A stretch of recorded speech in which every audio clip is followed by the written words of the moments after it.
اس کے برابر تصور کریں تو جو نزدیکی الیکٹران ہے وہ یہاں سے کوئی 8-10 کلومیٹر دور ہے. لہذا ایک ایٹم کے اندر خالی جگہ بہت زیادہ ہے. تو آپ یہ کہہ سکتے ہیں کہ ایٹم بنیادی طور پر خالی ہے. ہاں یہاں پر مرکز ہے, وہاں پر الیکٹران ہے, درمیان میں کچھ نہیں ہے. تو رتھرفورڈ نے ایٹم کا یہ متبادل تصور, یہ متبادل تصویر پیش کیا, مگر اس تصویر میں ایک بہت بڑی خرابی ہے اور اس خرابی کو کوئی دور نہیں کر سکا. اس کا میں پہلے بھی ذکر کر چکا ہوں کہ اگر کوئی مرکز ہو جس کے گرد الیکٹران یوں گھوم رہا ہو تو یہ الیکٹران ایکسیلریٹ کرتا ہے. یہ اپنی سپیڈ بے شک نہ تبدیل کرے لیکن اس کی ویلوسٹی یعنی کہ سپیڈ کی سمت بدلتی جاتی ہے. چنانچہ یہاں ایکسیلریشن ہے اور میکسویل نے یہ بہت پہلے ثابت کر دیا تھا کہ جب بھی کوئی چارج ایکسیلریٹ کرتا ہے تو اس میں سے الیکٹرو میگنیٹک ریڈیشن نکلتی ہے. اس کی مقدار بھی ہم کیلکولیٹ کر سکتے ہیں. 2/3 E² charge squared into A squared. A is the acceleration. اب کیونکہ یہ ایکسیلریٹ کر رہا ہے اور اس ایکسیلریشن کو ہم اسپیڈ کے ساتھ بھی ریلیٹ کر سکتے ہیں. Acceleration is equal to V² divided by R. V is the speed.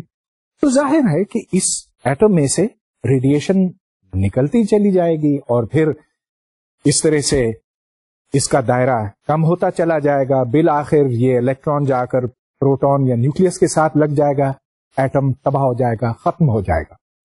اب اس مسئلے کا کوئی حل نہیں تھا. تو ایک بات یہ تھی.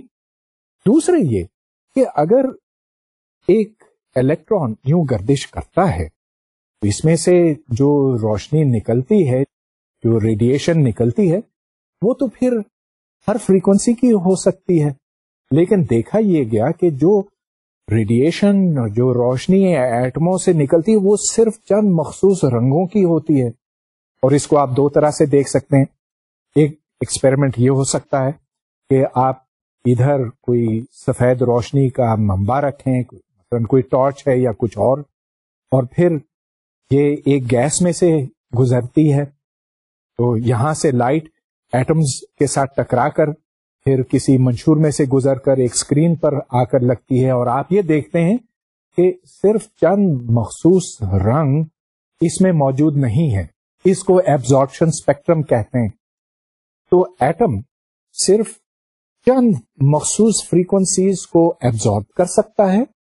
اور اسی طرح سے جب آپ کسی گیس کو گرم کرتے ہیں, مثال کے طور پہ ہائیڈروجن ہے, آکسیجن ہے یا کوئی اور, تو اس میں سے جو رنگ نکلتے ہیں, جو فریکوینسیز نکلتی ہیں, وہ صرف چند ہی ہوتی ہیں. تو اس کو ہم ایمیشن اسپیکٹرم کہتے ہیں. اب رتھرفورڈ کا یہ ایٹم نہ ایبزارپشن کو اور نہ ایمیشن کو ایکسپلین کر سکتا ہے. اور اس سے بڑی بات یہ کہ اس سے جو روشنی نکلتی وہ تو ایٹم کو پھر تباہ کر دیتی. چنانچہ اس صدی کے شروع میں یعنی کہ 20ویں صدی کی شروع میں یہ ایک ایسا معمہ تھا جس کا کوئی حل ہی نہیں تھا. اور یہاں پر پھر نیلز بور نے اپنی تھیوری پیش کی ایٹم کے بارے میں. اور نیلز بور کی توجہ یہ تھی کہ کیونکہ الیکٹران ایک لہر بھی ہے اور اس لہر کی ویو لینتھ لیمڈا اگر کہا جائے تو lambda is equal to h Planck's constant divided by the momentum of the electron جو mv ہے.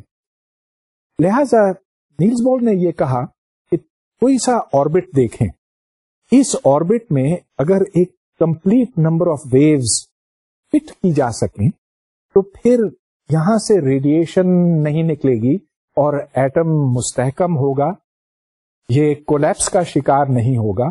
اس نے یہ کہا کہ دیکھیں مجھے نہیں پتا کہ ایسا کیوں ہے, لیکن چلیے میں ایک مفروضے کے طور پر اگر اس کو قبول کروں کہ اس میں کمپلیٹ نمبر آف ویوز ہونی چاہیے تو دیکھتے ہیں کہ پھر اس سے کیا نتائج برآمد ہوتے ہیں.